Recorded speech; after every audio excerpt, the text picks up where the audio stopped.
Have you ever looked at someone and decided who they were, before they even opened their mouth? Don't lie. I know you have. We all have. And the story I'm about to tell you is about exactly that, about the price we pay when we turn a face into a sentence. But I need to warn you about something before we start. The ending of this story is going to make you feel something you're not expecting.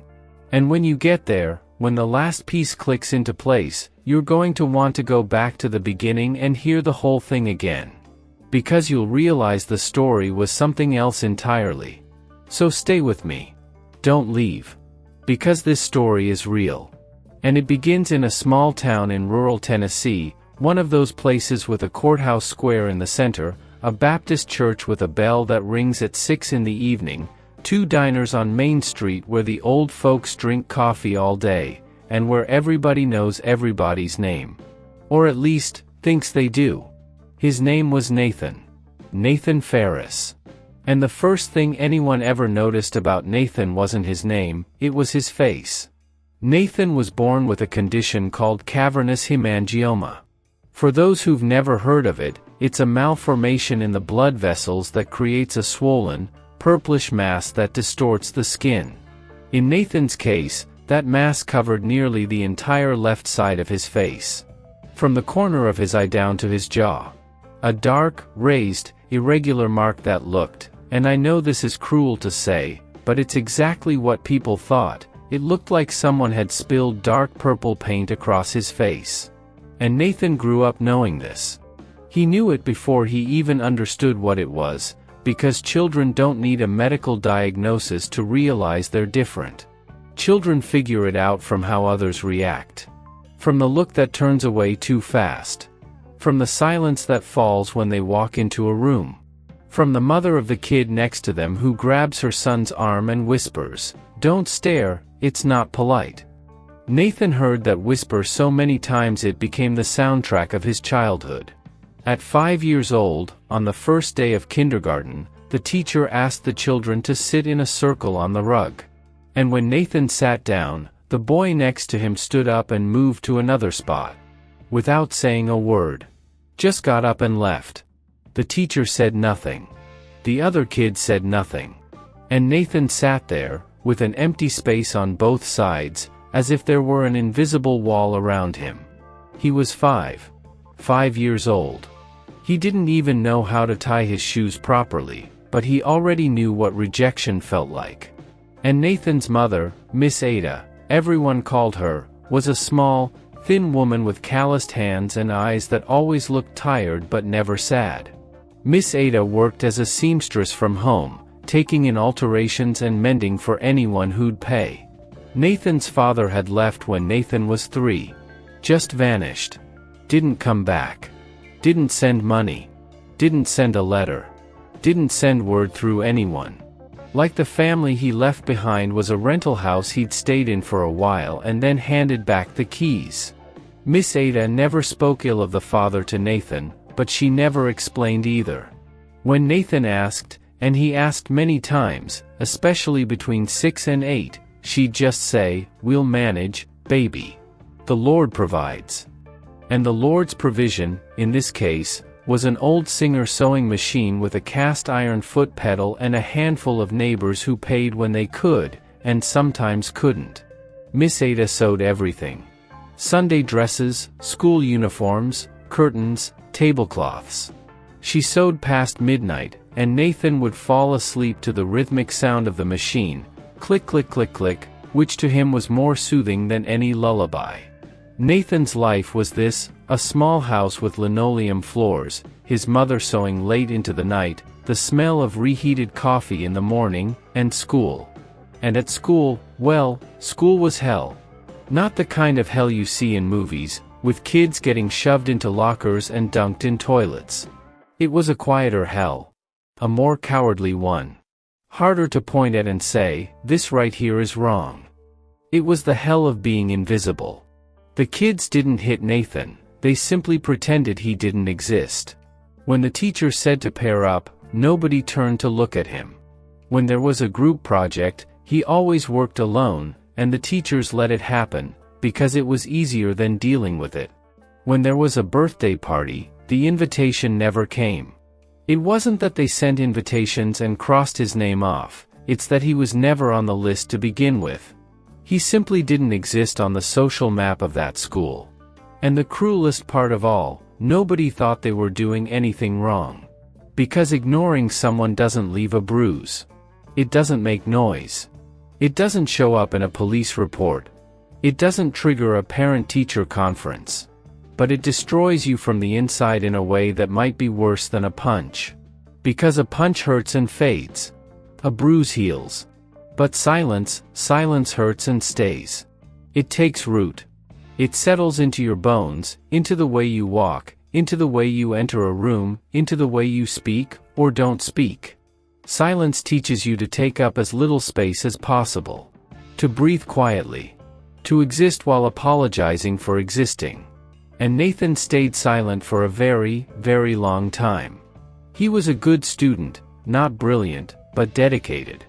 He did his homework, read the textbooks, sat in the front row because nobody sat next to him anyway, so at least in front he was close to the teacher. And there was one teacher, Mr. Anthony, who was the only adult in that school who treated Nathan like a human being. Mr. Anthony was the history teacher, a bald man with a slight belly, thick-rimmed glasses, and a raspy voice that sounded like he'd swallowed sandpaper. He smoked hand-rolled cigarettes during breaks and always smelled like tobacco and coffee. And Mr. Anthony had a habit that no other teacher had, a habit that seemed so simple it almost makes you angry that it was rare. He looked Nathan in the eyes when he spoke to him. Sounds like nothing, right? Looking someone in the eyes. Costs nothing. Takes no effort. Requires no training. But for someone who'd spent his whole life watching people look away, look at the floor, the wall, their phones, anywhere that wasn't his face, having someone hold eye contact was everything. It was like someone had opened a door he thought was locked forever. Mr. Anthony would say, "Nathan, did you read the chapter on the Civil War? Tell me what you understood." And Nathan would tell him. In a quiet voice at first, almost a whisper. But as he spoke, his voice would gain strength, because he realized Mr. Anthony was actually listening. Not pretending to listen, really listening. And then Mr. Anthony would say, "Very good, Nathan. You understood that better than most." And that phrase, "better than most," was branded into Nathan's brain like it was burned there with a hot iron. Because nobody had ever told him he was better at anything. Nobody had ever placed him above anyone else in anything at all. And here I need to tell you something about Nathan that nobody in town knew. Nobody. Not his mother. Not Mr. Anthony. Nobody. When Nathan came home from school and his mother was sewing, he'd go to his room, a tiny room with a twin bed, a plywood dresser, and a small desk pushed against the wall, and he'd open an old composition notebook, one he'd bought for 75 cents at a dollar store that was going out of business. And he'd write. Write what? Everything. He'd write about his day, about what he felt, about the things he wanted to say but didn't have the courage to, about the boy who got up and moved away from him in the circle when he was 5, he still remembered, even 10 years later. But between these entries, scattered among the confessions and the silences turned into words, he'd write numbers, equations, calculations, sequences, patterns. Nathan had a strange relationship with math. He didn't enjoy it the way you enjoy a hobby or a TV show, he needed it. Like math was oxygen. Math was the only thing in his life that didn't judge. A number doesn't look at your face. An equation doesn't look away. A square root doesn't whisper, "That's ugly," when you walk by.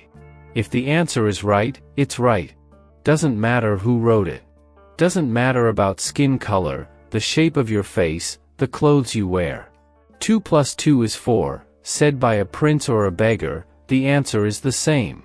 And for someone who'd spent his whole life being measured by appearance, that impartiality was sacred. And Nathan was very, very good with numbers. Frighteningly good.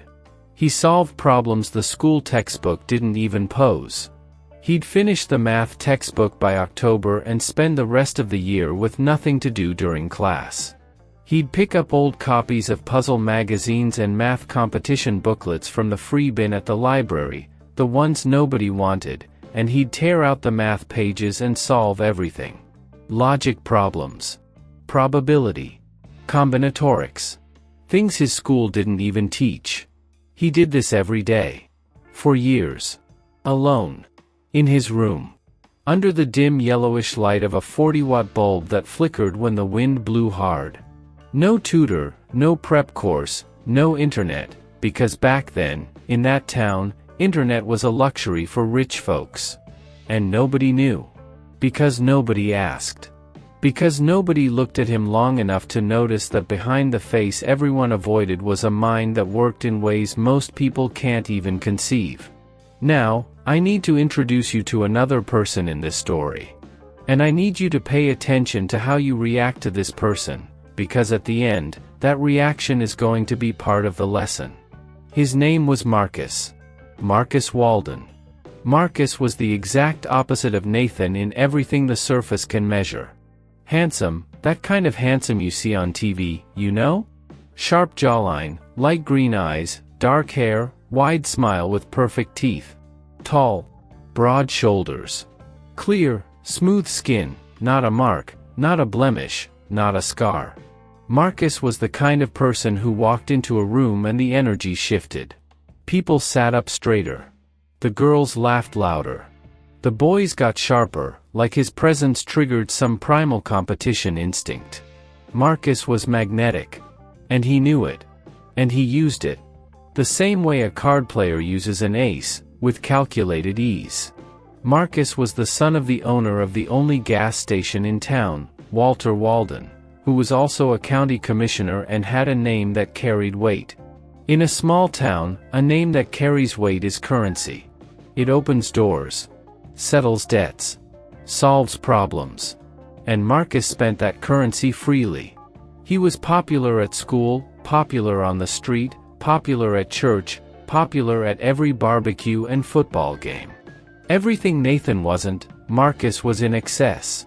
And here's the detail that's going to seem small right now, almost insignificant, but that's going to grow silently until it explodes at the end of the story like a bomb nobody saw being armed.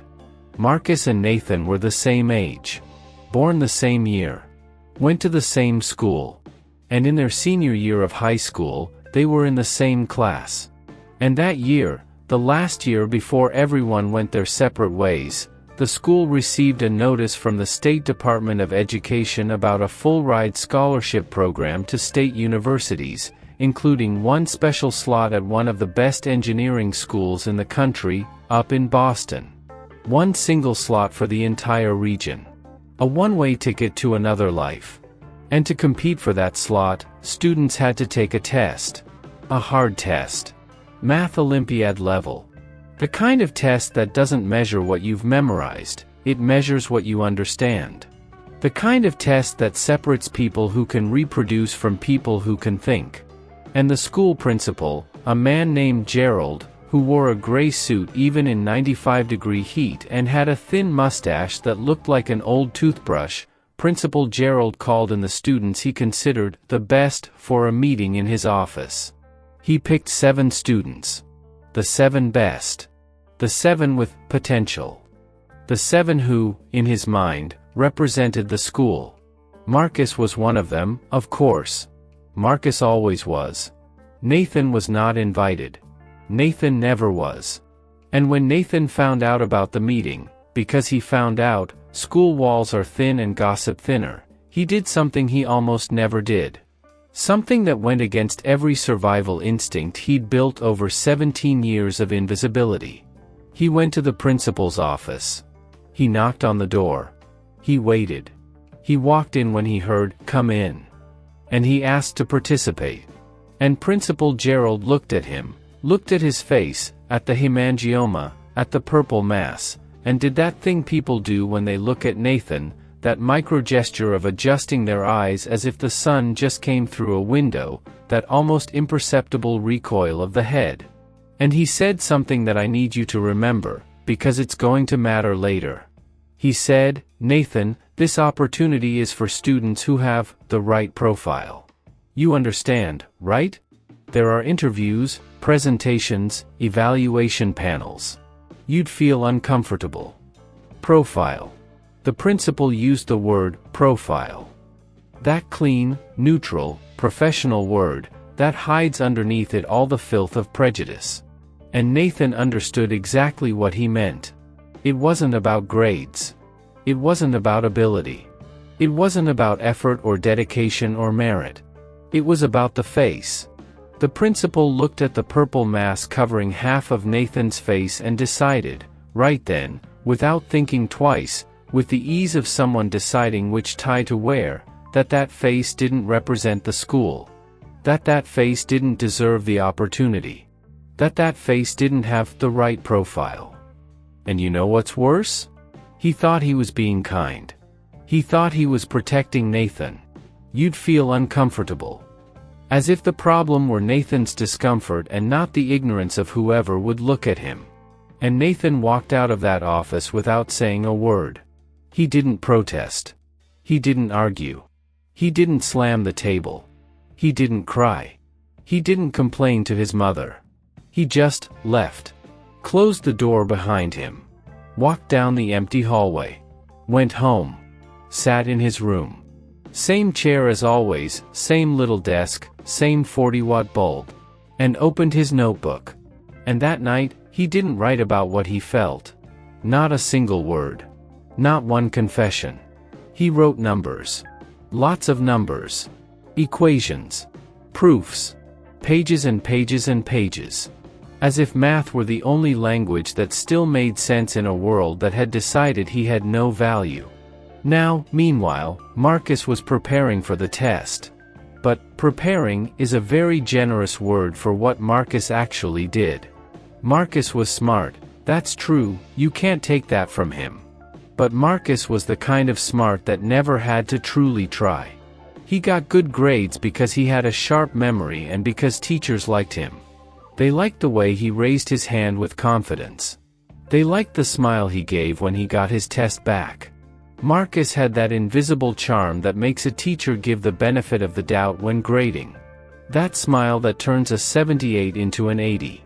That presence that makes a teacher think, "Oh, that kid's going places," without ever questioning whether that thought came from the student's ability or his handsome face. And Marcus figured the scholarship test would be more of the same. Another hurdle he'd clear with charm, one night of cramming, and that unshakable confidence of someone who's never been told no. He didn't even know what calculus was. Not real calculus, he didn't know there was math beyond what the high school textbook showed. For him, the academic world ended there. And why would he know more?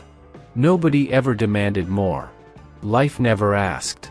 Meanwhile, Nathan, in his room, alone, with the flickering yellow light and the sound of his mother's sewing machine through the wall, was solving advanced combinatorics and number theory problems that would make a college sophomore break a sweat. Without knowing it was hard. Without knowing it was impressive.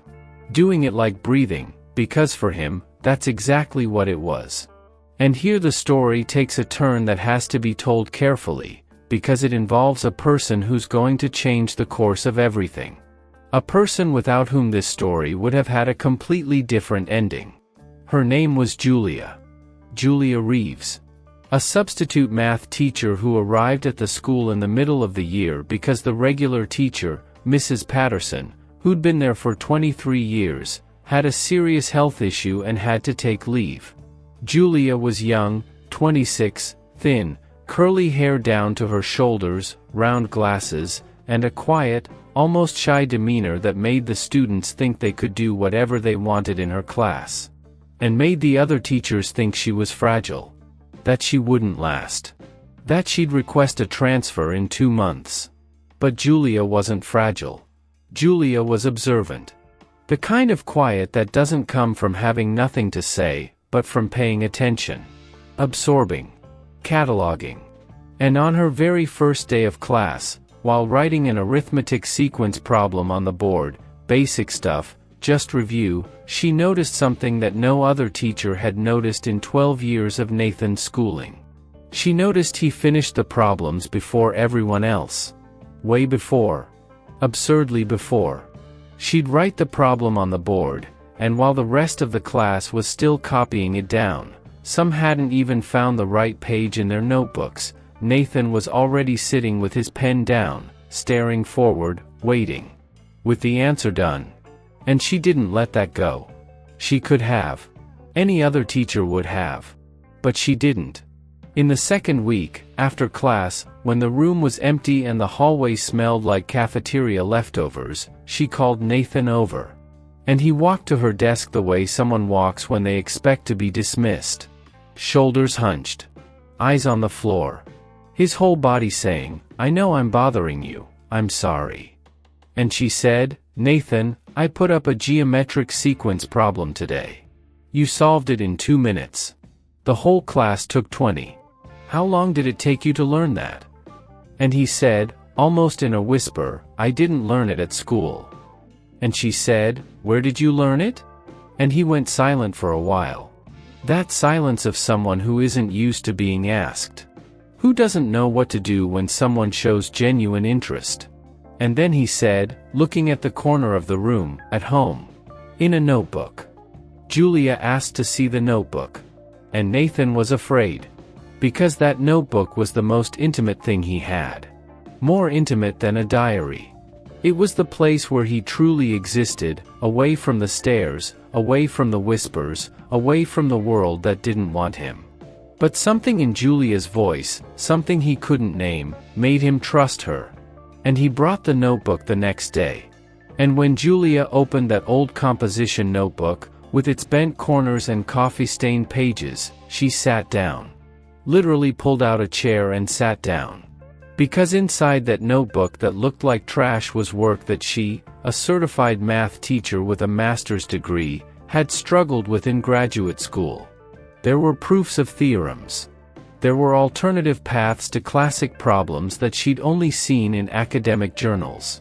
There was a proof, incomplete, but brilliant, of a property of prime numbers that Nathan had arrived at alone, without knowing that professional mathematicians had been working on it for decades. Nathan hadn't just taught himself math, he had reinvented pieces of it. Without names for the concepts. Without formalism. Without the proper notation.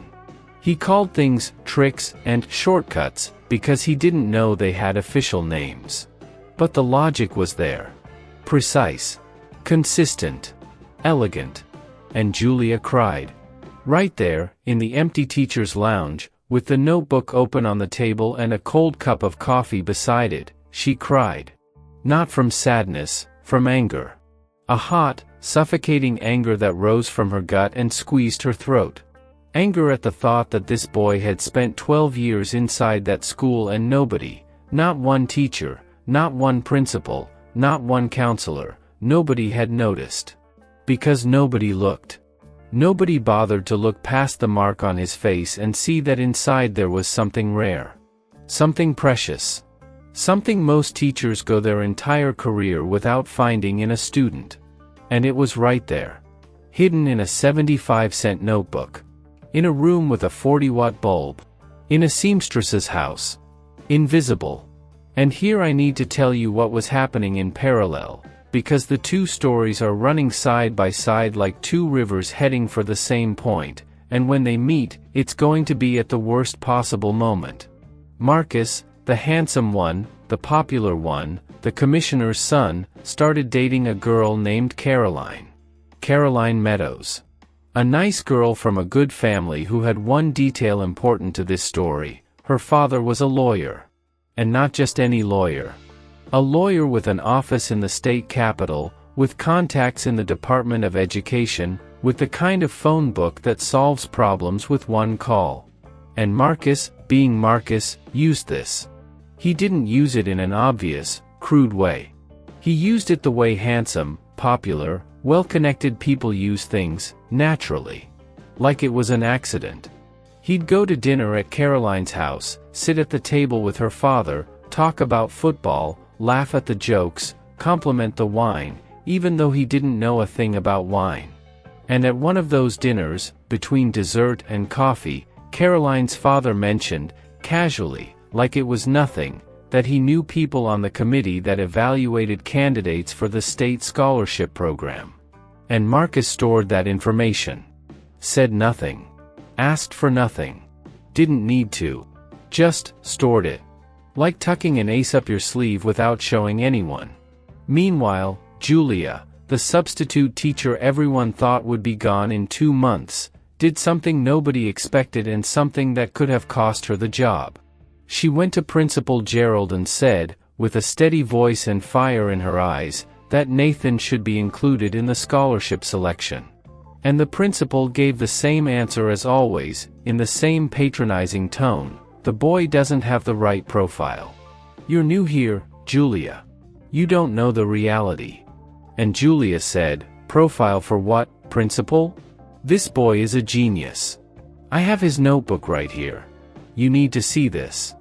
And the principal didn't even look at the notebook. He pushed it back toward her with his fingertips, like it was something dirty, and said, Julia, that boy has limitations. We need to be realistic. It's better for him. It's better for everyone. Limitations. Another pretty word for the same ugly thing. And Julia walked out of that office with her blood boiling and her jaw clenched. And she did something that could have, and I say could have with emphasis, destroyed her career before it started. She registered Nathan for the test on her own. Because the registration didn't have to go through the school. The school nominated candidates, yes, but the program guidelines, 53 pages of bureaucratic language that nobody reads, stated, buried in Section 17, Paragraph 3, that any student currently enrolled in the public school system could register individually. Nobody at the school knew this because nobody had bothered to read the entire document. But Julia did. Every page. Every paragraph. Every footnote. And she registered Nathan. And she told him, after class, with the room empty and the afternoon sun coming through the window, you're going to take that test. And you're going to show them what you know. What you've always known. And Nathan looked at her with an expression I need to describe carefully, because it matters for understanding who he was. It wasn't gratitude. It wasn't hope. It wasn't joy. It was fear. Pure, raw, unfiltered fear. Because Nathan had spent his entire life building an armor of invisibility. If nobody looks at you, nobody hurts you. If nobody expects anything from you, you never disappoint. If you don't try, you don't fail. And the armor worked. It was horrible, it was lonely, it was sad, but it worked. And suddenly someone was telling him to take off that armor and stand with his chest bare in a place where everyone would look. And looking meant seeing the face. And seeing the face meant judging. And judging meant, well, it meant everything he'd known since he was 5 years old, since the circle on the rug, since the boy who stood up and walked away. But he said yes. He said yes, and I don't know exactly why.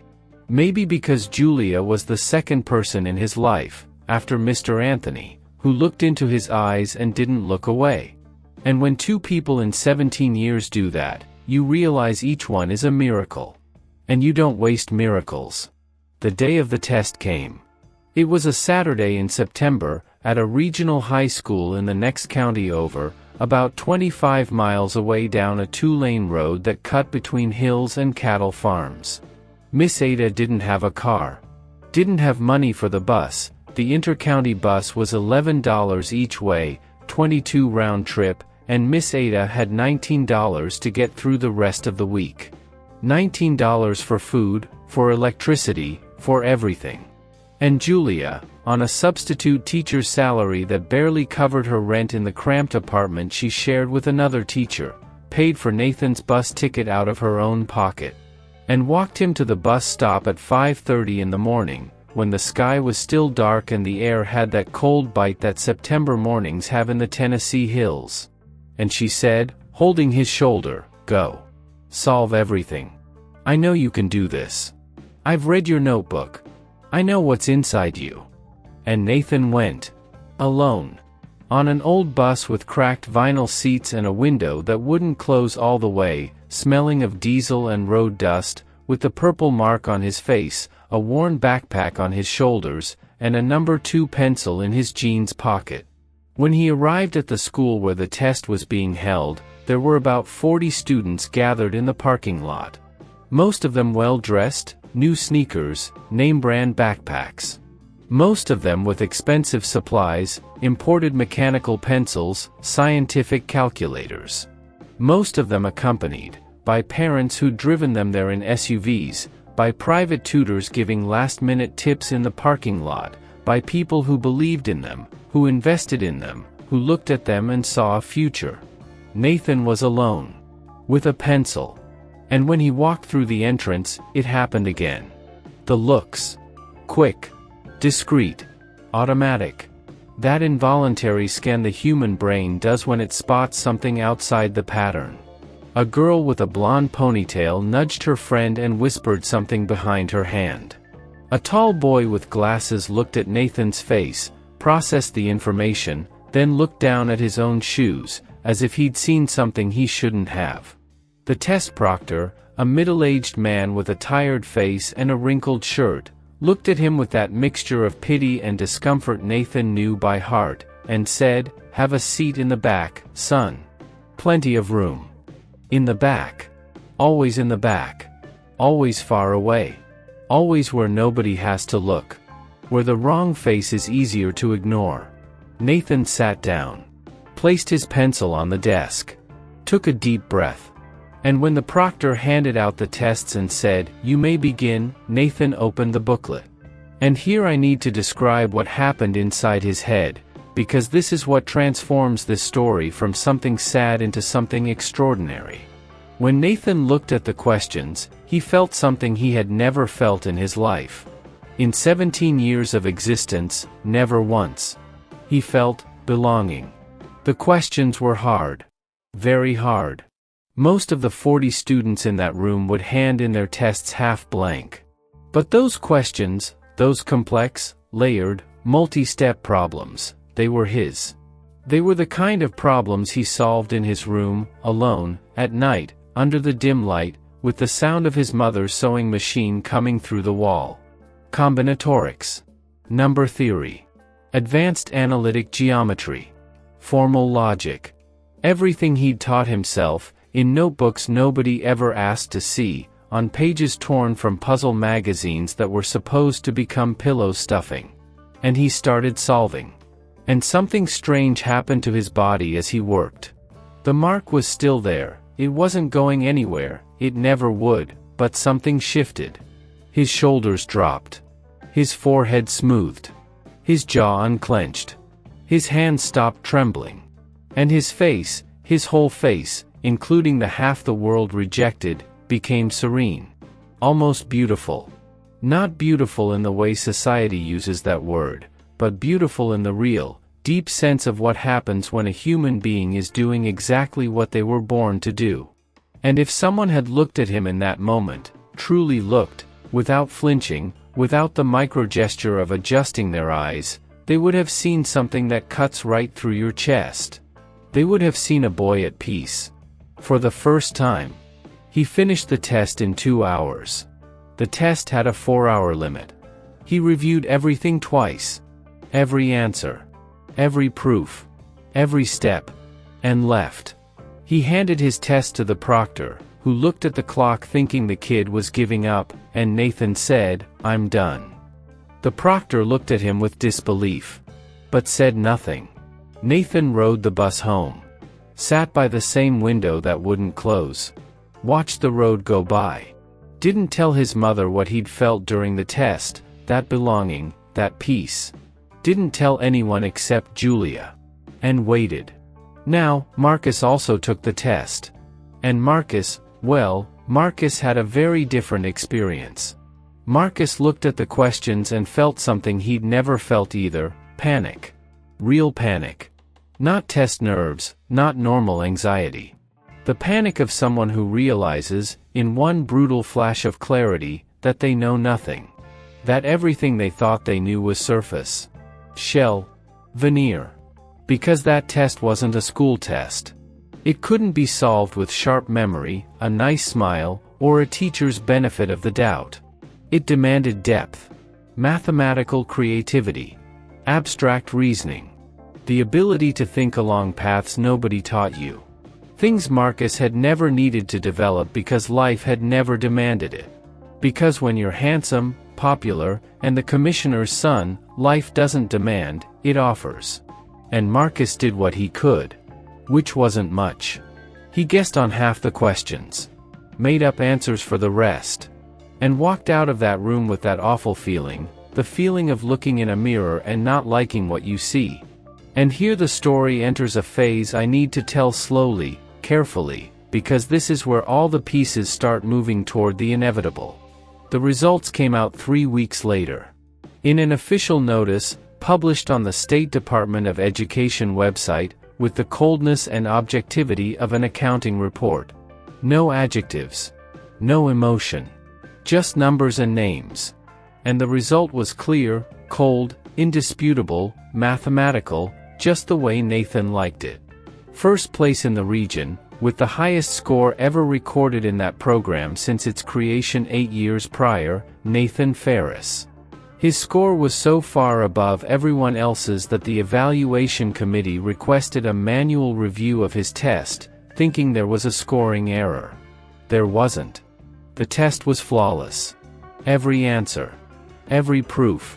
The reviewer, a university professor from MIT, wrote a note beside one of Nathan's answers that read, "Original and elegant solution, superior to the official answer key." Second place went to a girl from another county, 57 points behind. Marcus placed 12th. Out of 14. And when this news reached the small town in Tennessee, what happened was revealing. Revealing and disgusting. Revealing because it showed who people really are when reality contradicts their prejudice. Principal Gerald, the same man who said Nathan didn't have the right profile, the same one who pushed the notebook back with his fingertips, gave an interview to the local newspaper saying the school has always supported the holistic development of all its students, and that it was proud to see one of its own shine. Always supported. He said that. With a straight face. In his gray suit. With his toothbrush mustache. Without choking. The teachers who'd never paid attention to Nathan. Who never called his name except during roll call, who never asked if he needed help, who never sat beside him, suddenly remembered moments when they'd noticed his talent. "Oh, I always thought he was smart. He was quiet, but you could tell there was something there." They invented stories. Fabricated memories. Rewrote the past to fit a present they hadn't predicted.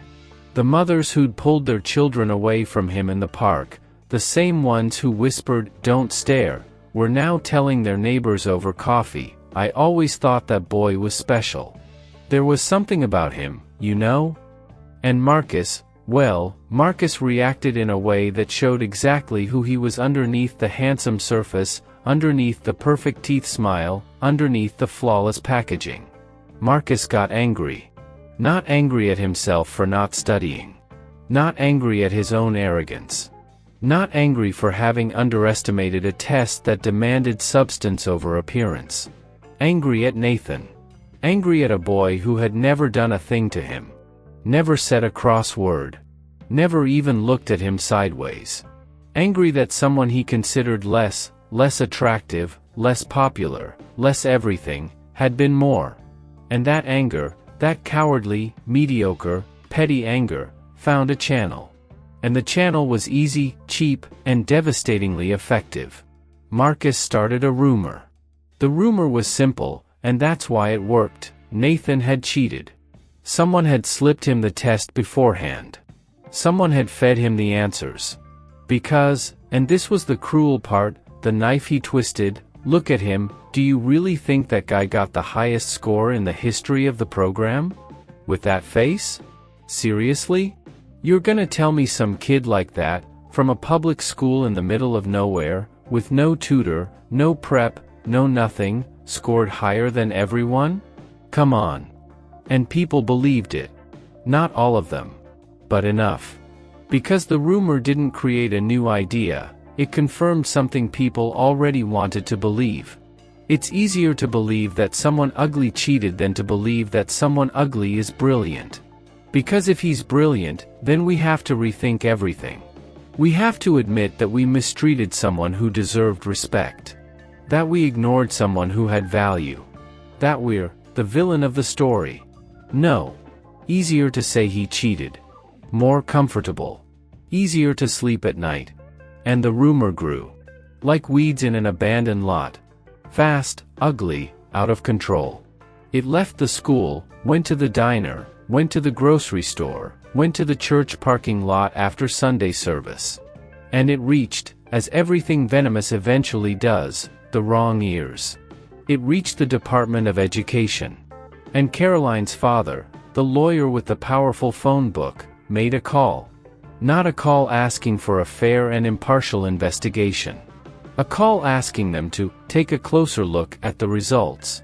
Which is the polite way, the lawyer way, of saying, invalidate that score. And the department opened a review. A formal review, with a case number and a protocol.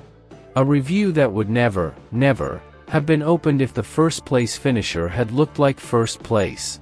If he'd been handsome. If he'd been someone's son. If he'd had the right profile. But first place was Nathan. And Nathan had the wrong face to be brilliant.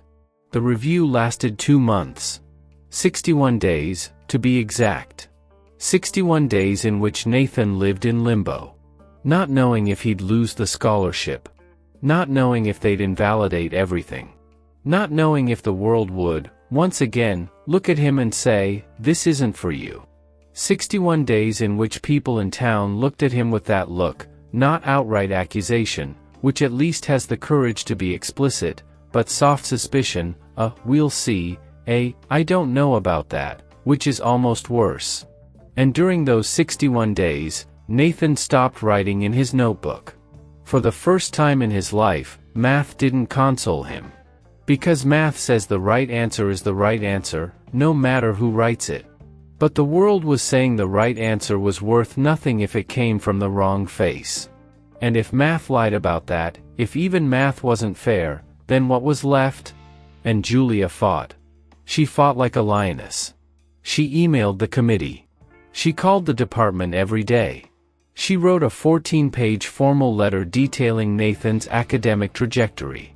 She got a petition signed by students and teachers.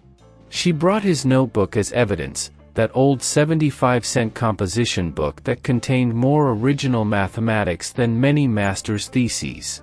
And finally, after 61 days, the review concluded what any honest person would have known from the first minute: Nathan's test was legitimate. No fraud. No cheating. No irregularity. Score confirmed. Scholarship awarded. And Nathan went to Boston. With a duffel bag his mother had sewn from fabric scraps, literally, a bag made of leftover pieces of cloth from her customers' orders, with a zipper she'd salvaged from an old jacket, and with $170 in his pocket that Miss Ada had saved by selling cornbread and sweet potato pie outside the church every Saturday and Sunday morning for 3 months, from 6 to 10. He left. Alone. On a 12-hour bus. No car. No father. No connections. No profile. With the wrong face and the right mind. Now, I need to jump ahead a few years. Not because they don't matter, every single one matters, every day at that university was a battle, but because what comes next needs room to breathe. At the university, Nathan struggled. Let's be completely honest about that. The city wasn't kinder than the small town, it was just more efficient at disguising it. In the small town, people looked away with discomfort. In the city, they looked away with indifference. Same rejection, better packaging.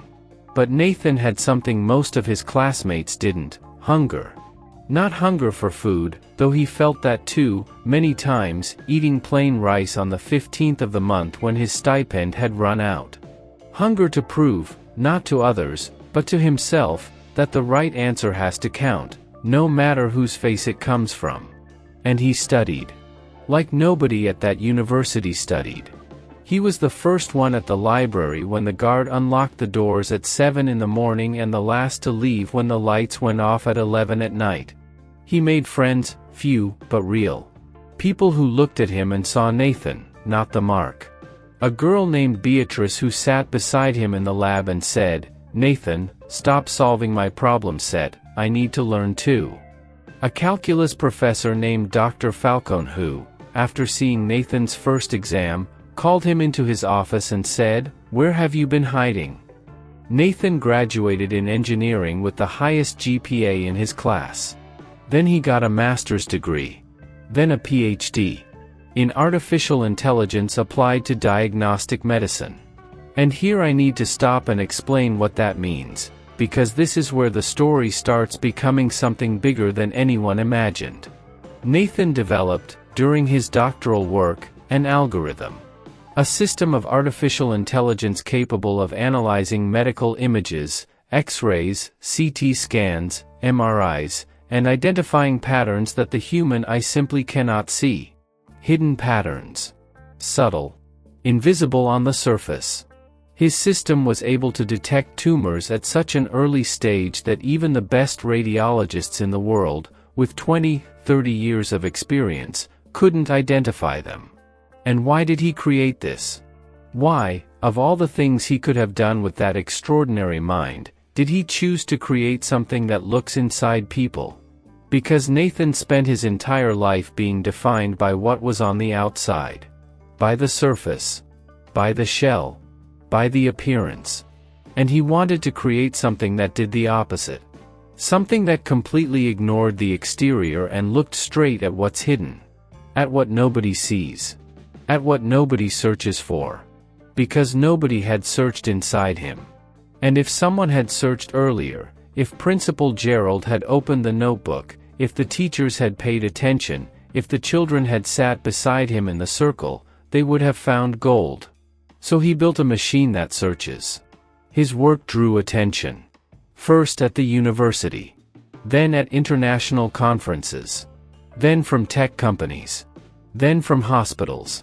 His algorithm was tested in 6 different hospitals across 3 countries, and the results were, there's no other word, staggering. The system detected tumors that experienced doctors had missed. In dozens of patients. People who would have discovered the cancer too late. Who would have started treatment when it was already too late. Who would have died. And didn't die. Because of an algorithm. Built by a boy nobody wanted to look at. Now, the story goes back to the small town in Tennessee. Because time passed, 12 years since Nathan got on that 12-hour bus, and life didn't stop for anyone. Mr. Anthony, the history teacher who looked Nathan in the eyes, had retired and was living quietly in a little house near the square, tending a garden and rereading old books. Miss Ada was still sewing, but with less urgency, because Nathan sent money every month now. Not a lot, because researchers in America don't get rich, but enough that she didn't have to wake before dawn or sell cornbread to make ends meet. Principal Gerald had died of a heart attack 3 years earlier. No irony in that, just life being life. Julia, the teacher who changed Nathan's fate with a notebook and a bus ticket, had left the town and become a curriculum coordinator at a school in Nashville. And Marcus? Marcus is where this story gets complicated. And where I need your full attention. Every word from here on out matters. Because everything I've told you so far, every scene, every detail, every emotion, it was all construction. Preparation. The road to here. What comes now is the reason this story exists. Marcus, after high school, went to a business school, paid for by his father, a middling private university. He graduated without shining and without failing. Came back to town. Took over managing the gas station. Married Caroline. Had 2 kids, a boy and a girl. Became an alternate county commissioner. Was living what the small town considered a successful life, new truck, 2-story house, name in the paper. But Marcus had something nobody could see. Because Marcus was handsome, and handsome people hide things better. The perfect packaging disguises every crack. Marcus drank. Not socially. Not at Saturday barbecues. Marcus drank at 2 in the morning, alone, in the garage, sitting on the hood of his truck with the garage door closed and a bottle of cheap bourbon between his legs, staring at nothing. Marcus drank because, and this he never told anyone, never confessed, never admitted out loud, he knew. He knew the rumor he spread about Nathan was a lie. He knew he tried to destroy an innocent boy's chance out of pure jealousy, out of wounded mediocrity, out of an inability to accept that someone he considered inferior had been superior. And he knew Nathan won anyway. And that combination, the guilt of having done something horrible and the helplessness of watching the victim triumph, is a cocktail that corrodes you from the inside like acid. Slowly. Silently. Without stopping. And Marcus's life kept getting grayer. Not all at once, bit by bit. The marriage went cold. Caroline slept in the kids' room more often than in theirs. The kids grew up afraid of their father's voice. The gas station turned a profit, but Marcus felt nothing when he looked at the bank statement. He had everything the surface promises, the truck, the house, the name, the face, and absolutely nothing that matters. And then, on a Wednesday in September, 12 years after Nathan got on the bus to Boston, Marcus woke up with a pain. A pain in his chest. Left side. A pain that wasn't from a hangover, wasn't from stress, wasn't muscular. A deep pain that seemed to come from somewhere he couldn't locate. And he ignored it. For 2 weeks. Because Marcus was the type who thinks pain is weakness. That real men don't go to doctors. That if you pretend the pain doesn't exist, it goes away. But this one didn't go away. It got worse. And with it came a cough. Dry at first. Then with blood. And Caroline, who despite everything still cared, because that's the kind of thing that doesn't disappear from a marriage no matter how cold it gets, begged him to see a doctor. And he went. To the regional hospital in the next county. Got tests. Lots of tests. Chest X-ray. CT scan. Blood work. Biopsy. And waited. And the doctor called him and Caroline into a room. A small room, with white fluorescent light and that hospital smell that makes everything feel more serious. And he said one word. One single word that shifts the axis of everything: cancer. Lung cancer. And the doctor kept talking, explaining types and stages and options, but Marcus couldn't hear anymore. He just heard that word repeating inside his head like a bell. Until the doctor said something that brought him back. The doctor said, "Marcus, I need to be honest with you. When I first analyzed the CT scan, everything pointed to an advanced stage. The position of the tumor, its apparent size, the proximity to vital structures. I was preparing for a much harder conversation than this one." And Marcus felt his stomach drop. But the doctor continued, "However, this hospital is testing a new technology. An artificial intelligence system that analyzes medical images with far more depth than the human eye. I ran your scan through the system. And it found something I didn't see." And Marcus stared at the doctor without understanding, his hands gripping the arms of the chair. And the doctor said, "The system identified that the tumor has a specific configuration. It's encapsulated. It looks large on the conventional image, but the AI was able to separate the tumor from the surrounding inflamed tissue and show that the main mass is actually smaller and more accessible than it appeared. We can operate. There's a real chance of a cure." And Marcus felt the air come back into his lungs. And Caroline squeezed his hand and began to cry with relief. And Marcus asked, almost by reflex, "What system is this?" And the doctor said the name of the system. And alongside the name of the system, the name of the creator. Nathan Ferris. I need you to pause for a second. I need you to hold your breath and feel the weight of this. The boy Marcus humiliated. The boy whose face Marcus used as proof of incapability. The boy Marcus tried to destroy with a rumor built on jealousy and spread through cowardice. That boy grew up and created something that looks inside people and finds what nobody can see. And that something saved Marcus's life. Not intentionally. Not as poetic revenge. Not as disguised forgiveness. But simply because Nathan built a tool that does exactly what nobody ever did for him, looks beyond the surface and searches for the hidden truth. Marcus had the surgery. The tumor was removed. And he survived. And here, this is where most stories would end. With the beautiful irony of fate.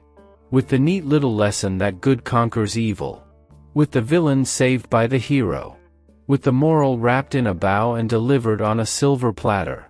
But this story doesn't end here. Because life isn't a movie script. And what happened next is what's going to make you rethink everything you've felt so far. After the surgery, in the hospital, while recovering with a scar on his chest and tubes in his nose, Marcus asked Caroline to find Nathan. An email, a phone number, anything. Because he wanted to say thank you. Or at least, that's what he said. But if we're being honest, and this story demands brutal honesty, what Marcus really wanted was something else. He wanted to get rid of the guilt. He wanted to call Nathan, say thank you, and forgive me, and with that feel like the ledger was balanced. That they were even. That the past could be thrown away with a phone call and the right words. Because people like Marcus always think an apology fixes what was broken. That all you have to do is say, I was wrong, and everything goes back to the way it was. That forgiveness is a product you can buy with the right syllables. Caroline found Nathan's email, an academic address, linked to the university where he was a professor and researcher. And Marcus wrote a long email. Full of beautiful words, well-constructed phrases, talking about the cancer, the surgery, the AI system, about how life is funny, about how fate connects the dots in ways we don't expect. And at the end, the last paragraph, Nathan, I need to ask your forgiveness. For what I did in high school. For the rumor I spread. For everything. I was unjust to you. And today I see that you're an extraordinary person. Please forgive me. And Nathan replied. Not the same day. Not the same week. He replied 19 days later. And the response is the heart of this story. The response was 6 lines long. 6 lines that weigh more than Marcus's entire email. And they said the following, I'm going to tell you now, and I need you to listen with an open chest, no armor, because this is where the lesson lives. Nathan wrote, Marcus, I'm glad the surgery went well. Truly. The system was built to help anyone, regardless of who they are. As for the forgiveness you're asking, I don't feel anger toward you. I never did. But I need to be honest. I'm not going to give you the forgiveness you want. Not because I can't forgive. But because the forgiveness you're asking for isn't for me. It's for you. You want me to say it's okay so you can feel at peace. But the person who needs to forgive you isn't me, Marcus. It's you. And that? I can't do for you. And Marcus read that email. And reread it. And reread it again. And sat up in the hospital bed and cried like he hadn't cried since he was a child. Cried ugly. Cried loudly. With heaving sobs. With his chest hurting more from the emotion than from the surgery. Because Nathan didn't follow the script. He didn't heroically forgive with a hug and an emotional soundtrack. He didn't say, it's all good, and close the chapter. He told the truth. The naked truth, without makeup, without strategic kindness. The truth that the forgiveness Marcus wanted wasn't to heal Nathan's wound, it was to heal Marcus's own. It was selfishness disguised as repentance. It was Marcus, once again, asking for something for himself while using Nathan as the instrument. And that kind of wound doesn't heal with an email. Doesn't heal with, I'm sorry. That wound heals with something much harder, much more painful, much slower, with the person looking in the mirror, every day, and saying, I was cruel. I was a coward. I used another human being's appearance as an excuse for my own mediocrity. And I have to learn to live with that without asking the victim to absolve me. And now comes the part that changes everything. The part I've been holding back since the very first sentence of this story. The part that's going to make you reconsider every feeling, every judgment, every conclusion you drew while listening to me. Because I told you all of this in a careful, calculated, intentional way, in a way that made you feel something very specific. It made you feel that Nathan was the hero and Marcus was the villain. And you're right. In part. But only in part. Because I left out one piece of information. One single piece. One piece of the puzzle that was on the table from the beginning, but that I turned face down so you wouldn't see the picture. Remember when I told you Nathan's father left when he was 3? That he just vanished? Didn't come back, didn't send money, didn't send a letter? Well, Nathan's father didn't vanish. Nathan's father was thrown out. By Miss Ada. And the reason Miss Ada never told her son, that she kept locked inside herself like a bomb that could go off at any moment, was that Nathan's father was an alcoholic. A violent alcoholic. Who beat her. Regularly. Hard. Who came home reeking of whiskey at 2 in the morning and needed someone to absorb the rage he felt at himself. And who hit Nathan. Baby Nathan. Who one time, and one time is already an entire universe of horror, shook Nathan so hard that the doctor at the clinic thought the child might have permanent neurological damage. Miss Ada threw her husband out the next day. With the clothes on his back, a suitcase, and the deadbolt locked behind him. And he left. And never came back.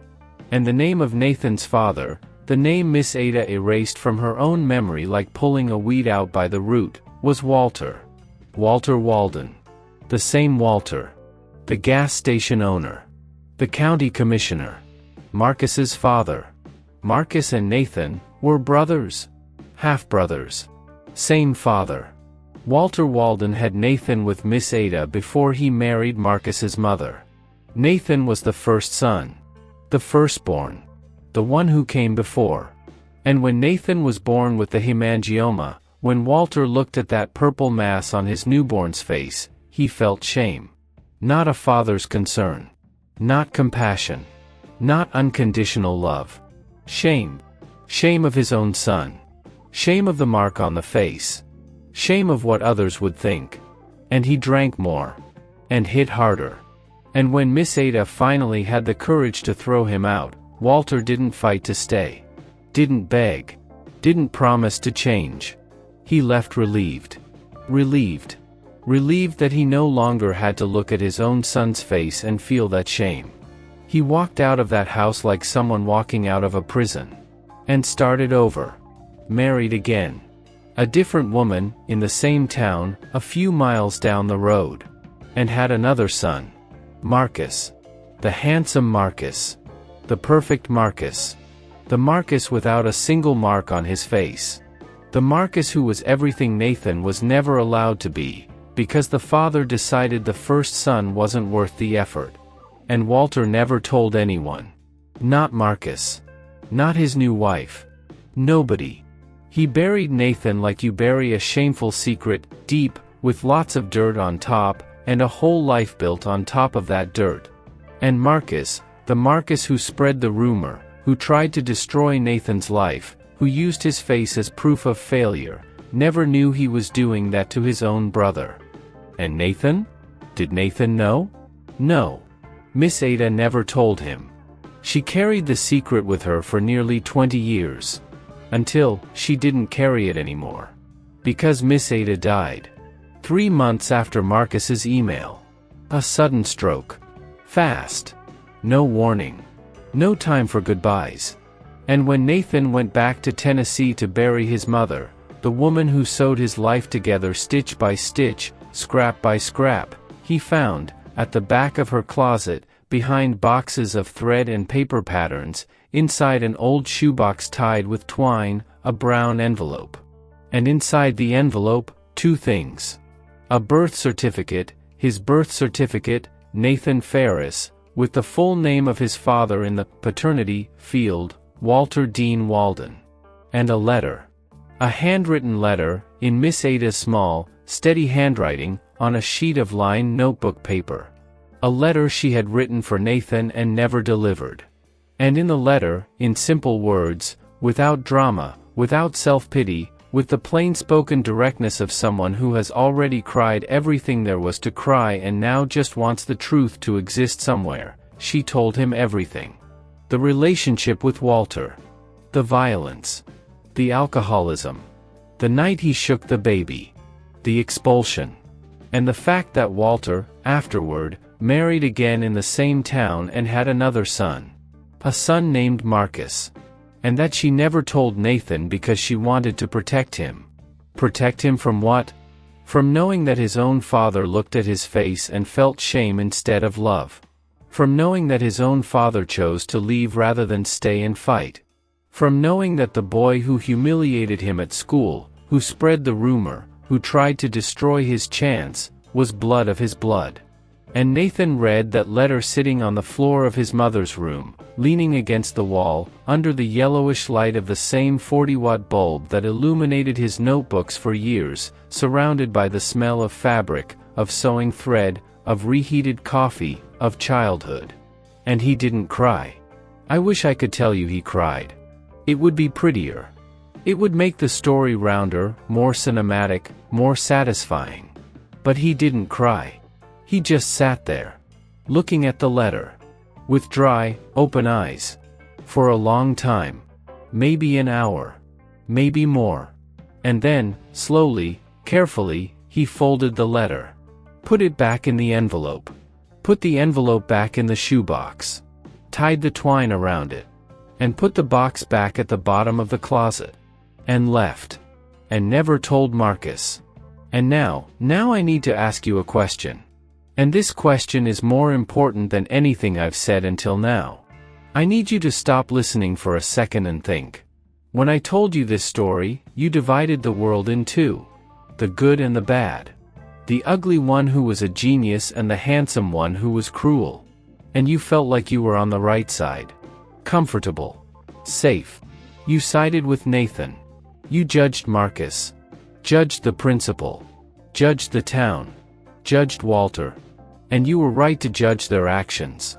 But here's the question this story wants to ask you, and this question is the real plot twist, bigger than the revelation about the brothers, bigger than the letter in the closet, bigger than any narrative surprise.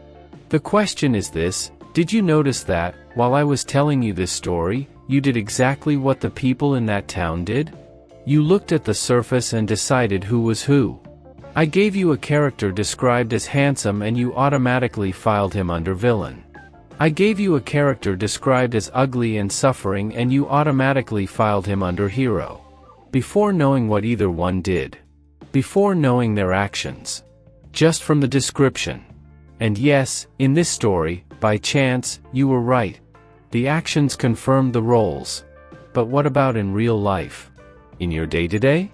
How many times have you looked at someone attractive and assumed they were shallow, arrogant, superficial? How many times have you looked at someone unattractive, poor, scarred by life and assumed they were good, honest, long-suffering? How many times have you judged by the surface, not against people, but in favor of them, based on nothing but appearance?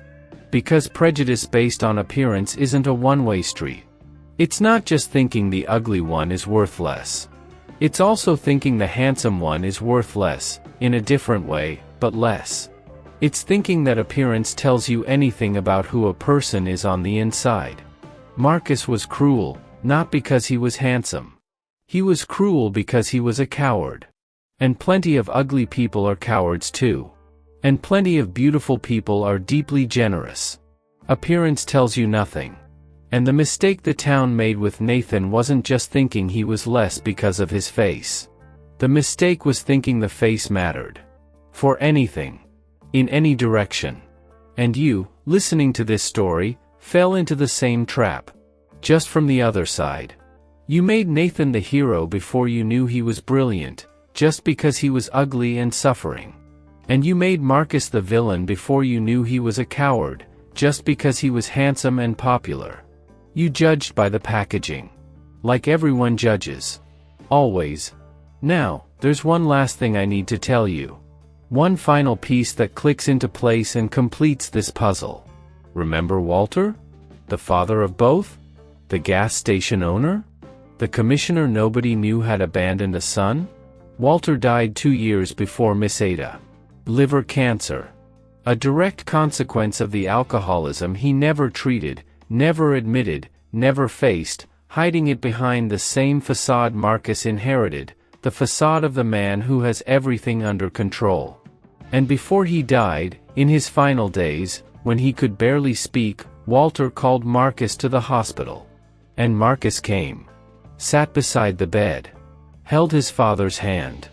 And Walter, with his voice failing, his eyes clouded, his body consumed by the disease he'd fed bottle by bottle, tried to say something.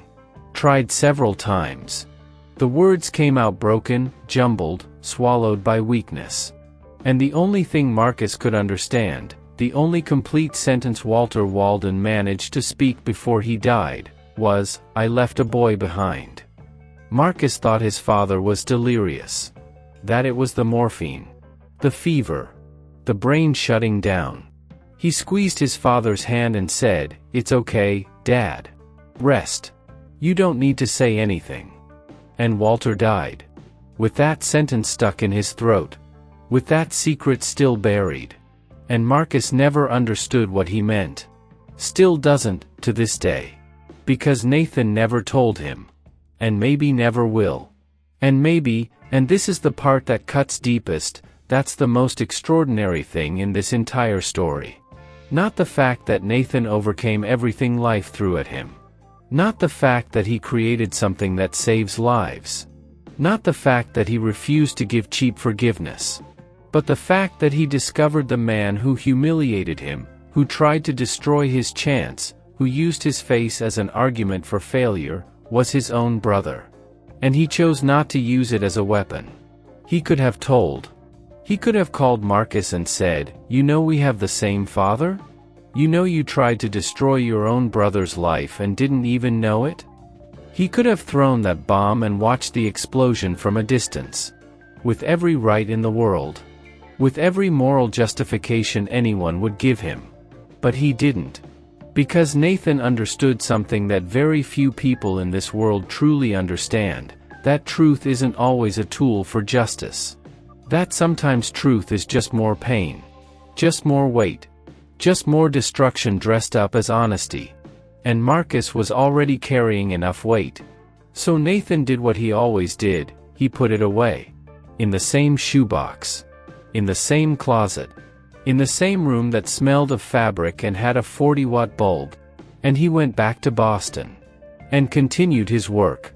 Continued refining the algorithm. Continued saving lives. Lives of people he'll never meet. People who'll never know his face. People who'll never look at him and turn away. Because the machine has no face. The machine has no appearance. The machine has no hemangioma, no smooth skin, no green eyes, no purple mark. The machine only sees what's inside. And that's the final irony, the irony that ties every thread of this story into a knot that won't come undone. The boy the entire world judged by the outside, created the only thing in the world that judges exclusively by the inside. He didn't do it for revenge. Didn't do it for heroism. Didn't do it to prove anything to anyone. He did it because it was the only thing that made sense to him. Because his entire life was a demonstration, long, painful, irrefutable, that the surface lies. And he wanted to create something that only cares about the truth. And now that you know everything, I want to ask you one thing. One small thing. Simple. Costs nothing. Tomorrow, when you leave the house, or even now, if there's someone near you, look at someone. Really look. Not at their face. Not at their clothes. Not at their car. Not at their body. Not at their marks. Not at their beauty. Not at their flaws. Look at the person. And ask yourself a silent question, just for yourself, what am I assuming about this person before I know anything about them? What are my eyes telling me that might be a lie? Because Nathan wasn't his face. Marcus wasn't his good looks. Walter wasn't his name in the town. Miss Ada wasn't her poverty. Julia wasn't her shyness. Mr. Anthony wasn't his raspy voice and the smell of tobacco. And you are not what people see when they look at you. Nobody is. Nobody ever was. And the biggest mistake of all, the mistake the town made, the principal made, Walter made, Marcus made, and that you and I make every single day without realizing it, isn't treating someone badly because of their appearance. The biggest mistake is thinking appearance tells you anything at all. Because it doesn't. It never did. And it never will.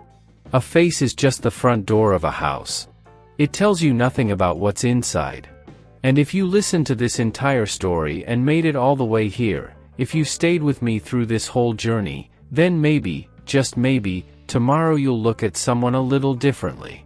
Without turning away. Without assuming. Without judging the packaging. And if you do that tomorrow, maybe you'll do it the day after.